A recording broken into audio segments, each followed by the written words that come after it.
Hey YouTube, how you doing? This is Nick, and I decided to be the first one to post up a video on how to paint a Remington 700 SPS Tactical with the Hogue Overmold stock on it.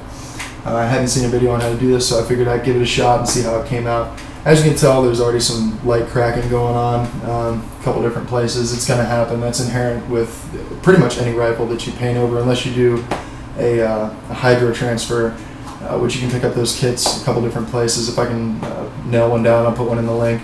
But that's going to happen anyway on a Hogue Overmold stock, from what I can tell. But anyhow, figured I'd be the first one to give it a shot. This is my Remington 700 SPS Tac. Got a Leupold Mark IV, 4.5 to 14 power, milled out on the top, and got a Harris bipod down here on the bottom.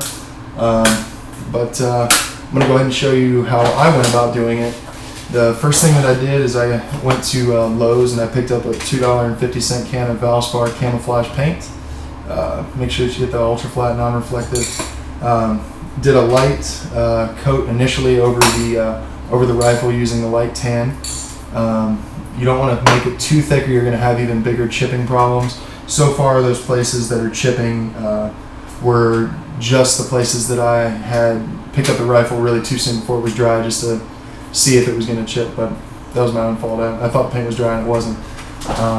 So do that first, set yourself a really nice light coat, and that'll help prevent some of that chipping. And keep all of your coats as light as possible. And I went through and took a little bit darker shade, more of a brown, same brand Valspar, camouflage ultra flat, non-reflective.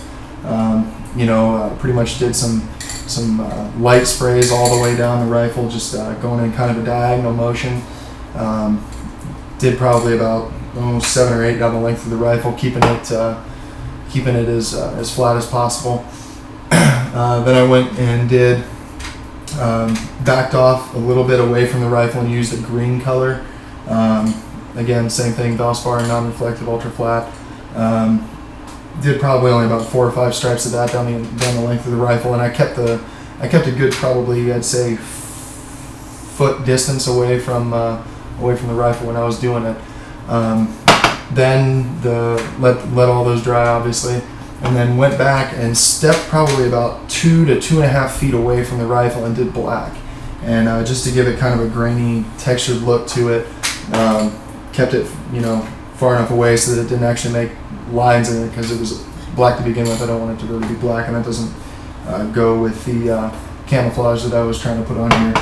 So fairly simple process. Took me overall probably about hour and a half to do, letting everything dry. Make sure that when you do this that you tape off your action, take your bolt out, and honestly what I did, it's probably not the best way to do it, but I took a rag and I shoved it up in here, all the way up into the action, made sure it was nice and bundled up here.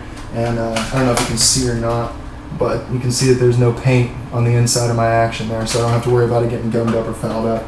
And also, kept all my metal parts, all my action parts at least,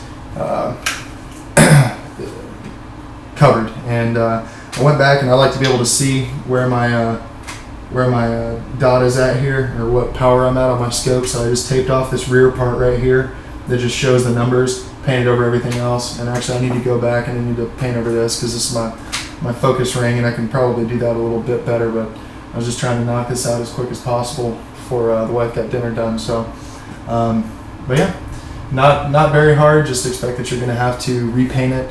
I'd say probably once every month or two, I'm going to assume. I don't know. I haven't gone out and fired it yet since I put the paint job on it, but I would assume that's about how long it'll last. When we did these in Iraq, and they weren't bolt action, mind you, they didn't have these overmold stocks, but generally over there in the heat, it wouldn't last too much longer than a couple months before we'd have to redo them. So there you go. That's pretty much how you're going to go about painting your Hogue Overmold stock on your whatever rifle you have one on. So hope you enjoyed it, and hope it helped you out.